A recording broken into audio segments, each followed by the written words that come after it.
જેટલું પાણી નાખવાનું. પાણી છાંટવું પડે. જો ભરેલા મરચાની છે ને તૈયારી થઈ ગઈ છે. મરચા લઈ લીધા અને ચણાનો લોટ લીધો હે ને મમ્મી. હવે શું કરવાનું કયો જી? ચણાનો લોટ છે શેકેલો છે. અચ્છા, હવે બધા મસાલા કરશું એમાં. સ્વાદ પ્રમાણે નમક એડ કરશું, મીઠું નાખી દીધું, પછી હળદર નાખવાની છે. હા, અડધી ચમચી હળદર, 2 મોટી ચમચી ધાણા જીરું નાખવાનું, 2 મોટી ચમચી. હા, અડધી ચમચી ગરમ મસાલો એડ કરવાનો. હવે એને લીંબુ એડ કરવાનું અડધું. હવે ગોળ એડ કરશું. ખટાશ ગળાશ સરખા પ્રમાણમાં નાખવાની. અને હે ને પ્રોપર મિક્સ કરી અને પછી ભરશું લગભગ. પછી હજી તેલ આમાં મોણ નાખશું હજી. પહેલા આનેથી પ્રોપર બધું મિક્સ કરી લેવાનું. હા, તેલ એડ કરશું. તેલ નાખવાનું 1 પાઉન્ડ. 1 પાઉન્ડ તેલ નાખવાનું. બધું મિક્સ કરી લેશું આપણે. મસાલો તૈયાર થઈ ગયો. ભરી લે. જો મરચાં આવે રીતે કાપા કરવાના. હા, લાંબા. અને આ રીતે ભરી લેવાનું. હવે આ જે બનાવ્યો છે ને મસ્કો, એ ખાટો અને મીઠો એવું મિક્સ છે ને કોમ્બિનેશન રહેવું જોઈએ. એનું ખટ મીઠું હોય બરાબર. એટલે આવી રીતે ભરી મરચા આવી રીતે ભરી લેવાના અને બધા મૂકી દેવાના.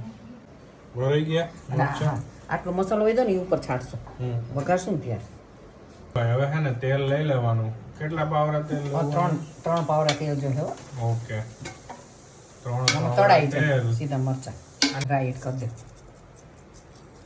રાઈ આવી ગઈ છે બરાબર. ફટાફટ એની અંદર હિંગ નાખી.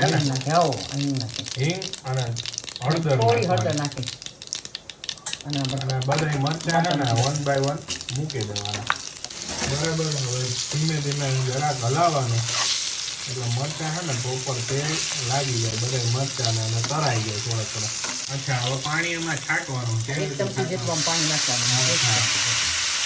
ભાઈ, હવે તો પાણી છાંટવું પડે અને ઢાંકી દેવાનું. અને ઢાંકી દેવાનું. જો ભાઈ છે પાણી છાંટવાનું કારણ શું છે ખબર છે? એ બફાઈ જાય ને તરાઈ જાય, અને એટલે 2 વસ્તુ એકમાં થઈ જાય. ઇંગ્લિશ વહીવટ કાયદો છે, સમજ્યા? જો ઉપર ઢાંક્યું એટલે મસ્ત બફાઈ ગયા છે બધા. અને પોચા થઈ જાય ને ખાવામાં મજા આવે. એટલે માળે બાફવા પડે. આ માળે બાફવા ન પડે. હા, હવે મસાલો પડ્યો તો ને એ ઉપર નાખી દેવું. બધે નાખી દેવું. હા, બધે